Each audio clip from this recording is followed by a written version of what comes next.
Bonjour et bienvenue à votre 10e épisode de la série consacrée aux relations amoureuses. Aujourd'hui, nous terminons notre série consacrée aux relations amoureuses. Je suis désolée pour tous les thèmes que je n'ai pas pu aborder, tous les thèmes que vous m'avez demandé d'aborder que je n'ai pas pu parce qu'au début, on s'était promis 10 épisodes pour cette série. Malheureusement, pour les raisons que nous avons définies à la base, nous n'avons pas pu exposer tous les thèmes que vous avez proposés dans cette série. Mais nous allons continuer, je vais continuer à répondre à vos préoccupations inbox. Ne manquez pas de me soumettre vos préoccupations, je y répondrai dès que possible. Alors aujourd'hui, nous abordons le dernier thème de cette série consacrée aux relations amoureuses. Aujourd'hui, nous allons voir comment protéger notre relation. Parce qu'après s'être battu pour avoir le partenaire idéal, après avoir instauré tout ce qu'il faut dans une relation pour faire qu'elle soit heureuse, pour faire qu'elle soit vraiment qu'elle revête toutes les qualités d'une bonne relation, si vous ne mettez pas aussi en place un certain nombre de choses, si vous ne respectez pas un certain nombre de choses pour faire en sorte que votre relation soit protégée de toutes les personnes toxiques externes, toutes les personnes qui souhaiteraient vous voir rompre, parce que il y a beaucoup de personnes qui ne souhaiteraient pas vous voir dans une relation heureuse, épanouie et stable. Et parfois, il y a des amis qui sont déguisés en... Il y a des ennemis qui sont déguisés en amis, autant pour moi. Et c'est important de pouvoir détecter tout cela pour vraiment ne pas tomber dans le piège, pour ne pas détruire soi-même ce qu'on a mis du temps pour construire. Alors, quelques astuces pour protéger notre relation. La première chose, c'est que vous ne devez pas avoir l'habitude de parler, de critiquer votre partenaire avec les autres, en face des autres, en face des amis, en face de n'importe qui. N'ayez pas l'habitude, ne prenez pas du tout l'habitude de critiquer votre partenaire. Ne critiquez pas votre partenaire en présence des étrangers, en présence même des amis, en présence même de votre ami intime, parce que dans la vie, on ne sait jamais à quoi s'attendre. Donc vraiment, ne critiquez jamais, n'exposez jamais votre relation devant qui que ce soit, parce que vous ne savez pas. Vous ne connaissez pas le cœur des gens, s'il faut dire ça comme ça. Vous ne savez pas qui est qui. Donc, ne prenez pas l'habitude de raconter ce qui se passe dans votre couple, dans votre relation aux autres. La deuxième chose, c'est que vous devez décourager tous ceux qui viennent vous raconter des choses que votre partenaire aurait dit ou bien aurait fait. Parce que dans tous les cas, si une personne vient vous raconter quelque chose que votre partenaire aurait dit ou bien aurait fait, si cette chose a pour but de vous déstabiliser ou bien de vous dire, dans tous les cas, de faire en sorte que vous vous méfiez de votre partenaire, sachez déjà que cette personne n'a pas de bonnes intentions en ce qui vous concerne.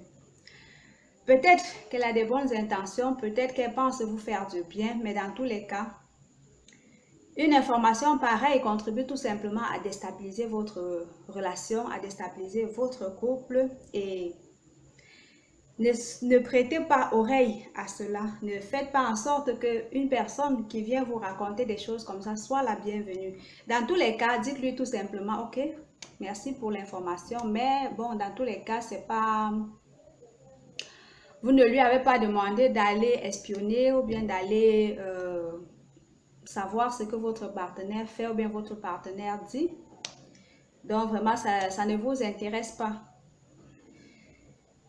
Évitez vraiment que les gens viennent vous raconter n'importe quoi. On a vu, je sais pas moi, la voiture de votre gare ici, on l'a entendu par-ci, on l'a... Tout ça, vraiment, décourager ces personnes qui viennent vous raconter des choses concernant votre partenaire. La troisième chose, c'est que vous ne devez pas faire de chantage ou donner des ultimatums à votre partenaire. Parce que le plus souvent, dans une relation, un partenaire peut dire, si tu ne fais pas ci, je vais faire ça. Si tu n'es pas capable de faire ça, je vais faire ci, etc. Je veux que au plus tard, à tel moment, tu aies déjà fait ci, ou bien si tu ne m'achètes pas ça, machin truc et tout. Donc vraiment, décidément, ce sont des choses qu'il ne faut pas faire dans une relation. Il ne faut pas faire si vous voulez vraiment qu'il y ait une ambiance d'amour, de paix, de joie, de convivialité. Dans votre relation, ne lancez pas les ultimatums, ne faites pas de chantage à votre partenaire parce que votre partenaire peut prendre cela comme un défi que vous le relevez, que vous le lancez et prendre aussi la décision de relever ce défi. Alors, voilà les trois choses que il faut mettre vraiment à contribution, qu'il faut éviter pour garder une relation, pour garder vraiment une relation épanouie, stable, durable. Protégez votre relation de toutes les influences nocives qui peuvent venir déstabiliser votre relation. En dehors de tous les autres conseils de coaching que j'ai déjà donnés, pour protéger votre relation, vraiment, mettez en place aussi ces choses, ces trois choses. Ne critiquez pas votre partenaire en face des étrangers, en face des enfants, en face de toute personne externe. Ne encouragez pas les personnes qui viennent vous raconter des choses sur votre partenaire. Qu'elles soient vraies ou fausses, vous n'en avez rien à cirer. Ne prêtez pas l'oreille à toutes les choses qu'on vient vous raconter sur votre partenaire, surtout si ce sont des choses négatives qui ont pour but de vous déstabiliser. C'est sûr que ces personnes-là n'ont pas du tout de bonnes intentions quand elles le font. Peut-être qu'elles pensent vous aider, mais en réalité, ne prêtez pas oreille à cela. Ne les encouragez pas à continuer. Dites-leur que vraiment, vous n'en avez pas du tout besoin. La troisième chose, c'est que ne lancez pas les ultimatums. Ne faites pas du chantage à votre partenaire.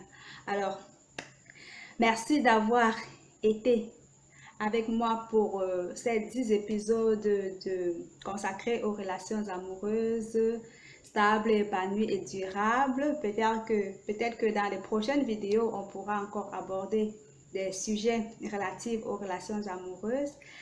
Alors, si vous avez aimé, n'oubliez pas de liker, de partager et de vous abonner définitivement à cette chaîne pour des vidéos plus intéressantes. Ciao, ciao!